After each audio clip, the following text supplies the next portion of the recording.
Sick of getting blisters? Stop slipping and just be comfortable with Pure Grip Socks Pro. Great fit, great comfort, lots of grip, and an even better price. Available now at puregripsocks.com.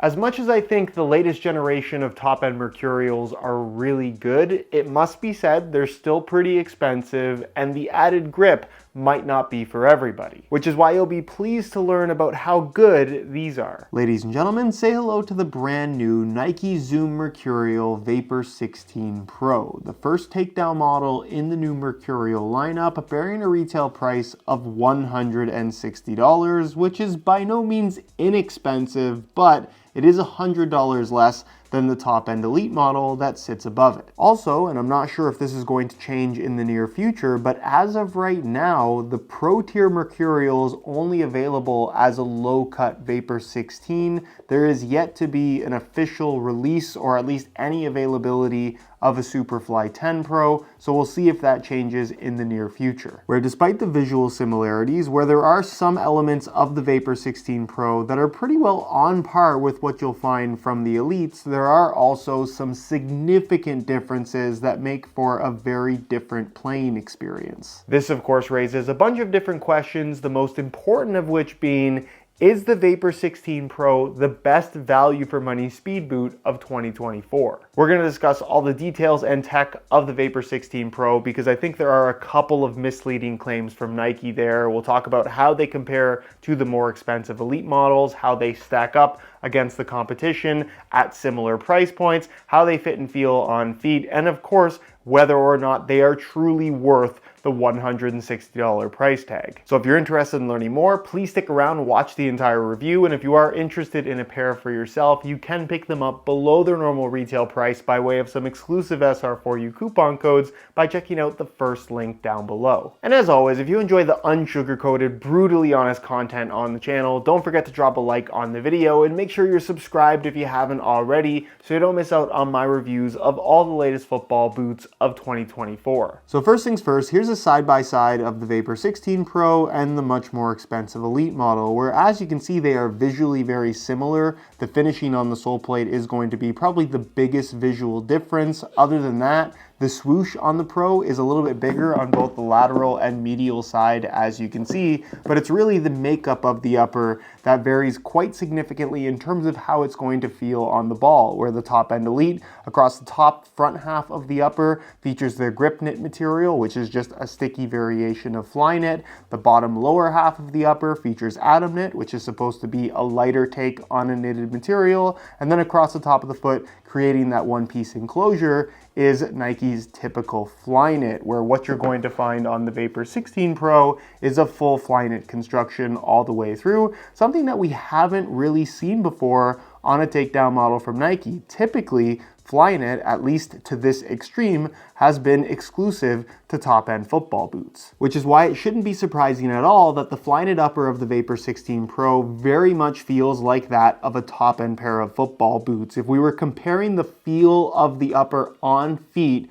between the Pro and the Elite, despite this not having that combination of different material technologies, it's still super pliable, it's soft, it's flexible, it provides nice structure with the laces tied tight. The overall shaping of the boot pretty much all the way through remains more or less the same. It has a great overall locked-in responsive feel, as you'd expect. There's nothing about the on-foot feel, in my opinion, that really feels that different from the Elite model in any way that I would say justifies spending an extra $100 on the Elites over the Pros. So in that regard, it's a huge thumbs up for me. It basically takes us back to the days of the Veloce models, which had the same Teijin synthetic upper as the Mercurial Vapor, but without the one-piece upper construction. This kind of takes it to the next extreme, where realistically, because of this one-piece fly knit enclosure across the top of the foot, like I said, the feel on foot is pretty much identical to that of the upper found on the Elites. What is not identical though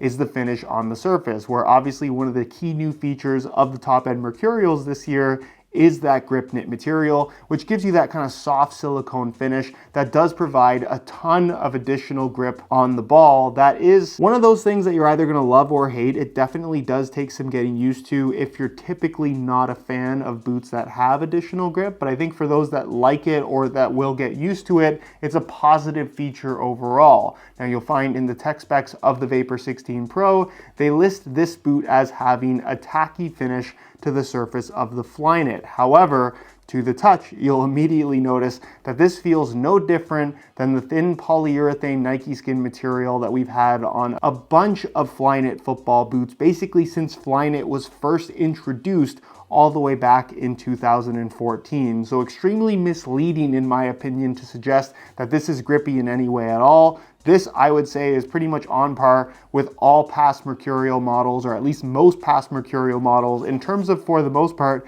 having a relatively slick finish with no additional grip whatsoever. It's not to say that the upper is slippery on the ball, but to suggest that this is tacky is very misleading. On the bright side, however, if you were a fan of Nike bringing back more of a Flyknit style upper on a top-end Mercurial, but you weren't in love with the idea of having that additional grip, you basically can have that Flyknit upper without the extra grip for $100 less at the Vapor 16 Pro price point. Across the top of the foot is where you're going to find that elasticated Flyknit, creating that one-piece enclosure, a nice deep central lacing system using a dual lace hole setup, which is pretty much a signature of the Mercurial line for quite a few years now. Nothing's really changed up there. All of that still feels fantastic, where when you tie the laces tight, it holds your foot in place very nicely. Of course, this being the Vapor, you get a low-cut construction, which again, isn't that different from the top-end Elites, maybe a little bit less structured at the heel, which depending on preference, you might actually find a little bit more comfortable,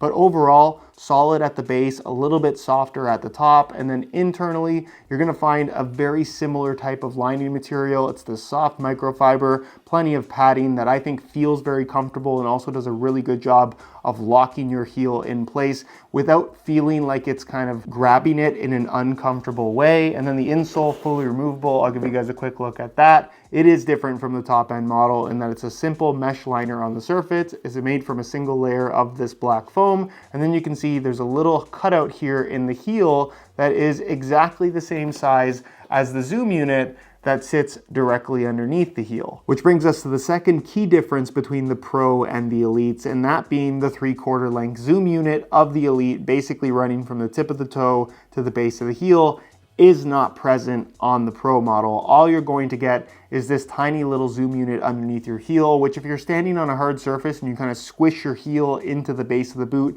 you can kind of feel it compress a little bit, but for the most part, it's one of those features that doesn't have much of an impact on the fit, feel, and playing experience. If you want more underfoot cushioning or at least more impact protection underneath your feet, you get significantly more of that from the top end Elites. And honestly, that zoom unit tech on the Elites is just pretty special. There isn't any other boot that offers anything quite like it. With the heel zoom unit on the Vapor 16 Pro basically being a direct carryover of what they did on the Vapor 15 and Superfly 9 Pro, where basically they put zoom inside the boot so they can still have the Air Zoom branding on the upper, even though it's really not a main feature like it is on the top end model. So not quite as misleading as the tacky upper finish claim, but if you were expecting air zoom feel from a boot that has air in giant letters on the heel, unfortunately, you're just not gonna get it here. Which brings us to the base, where just like the top end model, you're going to find what appears to be the all new sole plate and stud pattern tooling. And this is technically all new for the Vapor 16 Pro. However, it is a little bit different from the Elites in that it is a different type of plastic that in general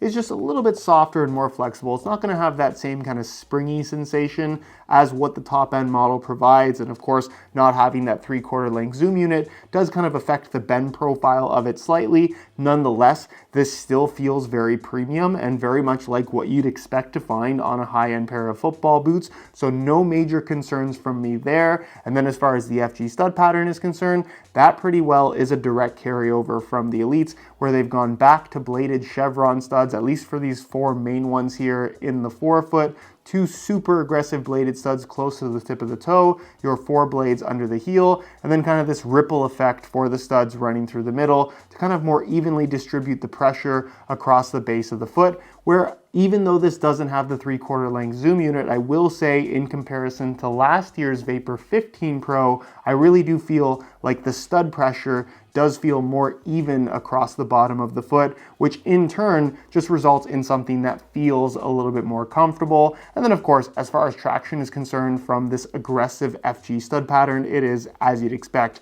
very aggressive, tons of bite when pushing off. It's a signature of the Mercurial series, and they have not messed it up with this latest generation. If you've bought Mercurials because you like those aggressive blades, these are still going to deliver on that performance characteristic. When it comes to weight, I thought it'd be fun to see exactly what the difference is between the $260 Elite and the $160 Pro, both in the same size 9.5 US. We'll start off with the top end Elites, which you can see weigh in at a very lightweight 6.6 ounces, the equivalent of 188 grams.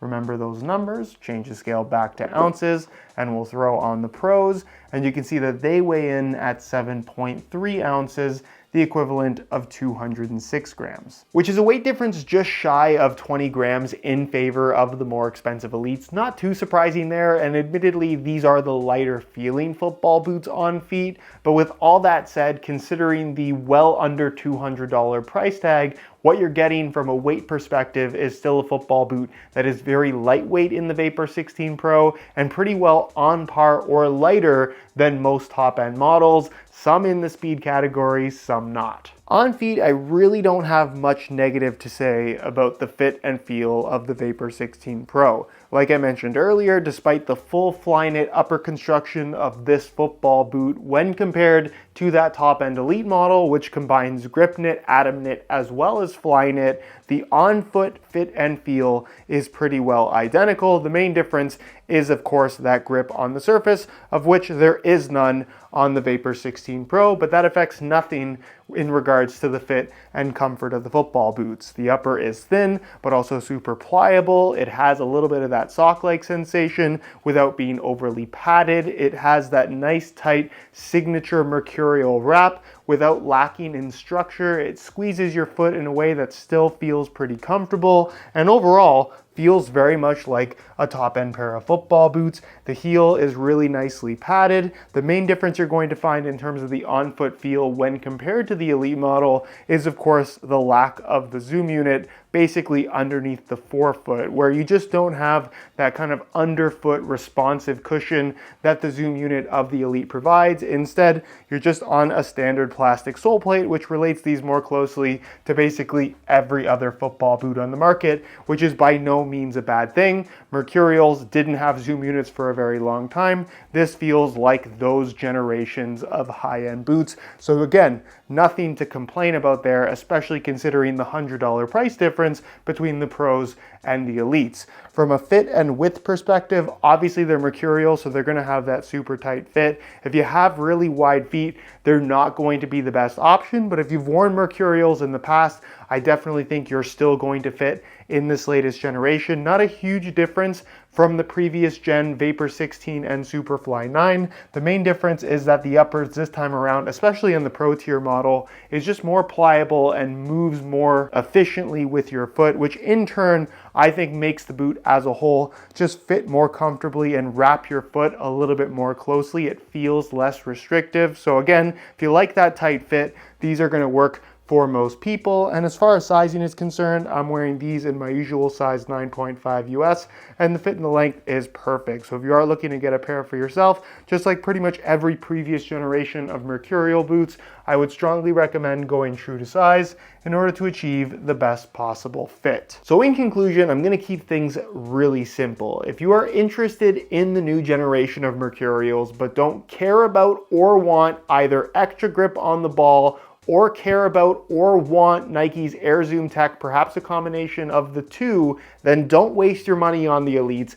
Go for the Vapor 16 Pro at $160. You're going to like them better. Where I want to be clear in saying that I'm not suggesting that the Pro tier option is the best version of the new Mercurial. I still think that is hands down the Elite model, especially if you want that extra grip and realistically the unique feel of that zoom unit. while it might not be for every single person, I do think the vast majority of people would really enjoy the way that it feels. If you have the money, I think the Elite is very well justified. But if you're just after that classic Mercurial feel without any of this, I guess, quote unquote, new nonsense that Nike is trying to push with this latest generation that feels good, but you don't necessarily need, the Vapor 16 Pro is realistically that bare bones Mercurial classic recipe at a price tag significantly lower than you would typically have to pay for that top end feel and performance. Almost nothing about the Vapor 16 Pro feels like a takedown model to me. It's a huge improvement over the Vapor 15 Pro that it replaces, and compared to other top end speed boots you can get for around the same amount of money or even a little bit less, I don't think any of them fit or feel quite as good as these do. The F50 Pro comes pretty close, but it's also a very different boot when it comes to fit and feel. Comparison video coming soon.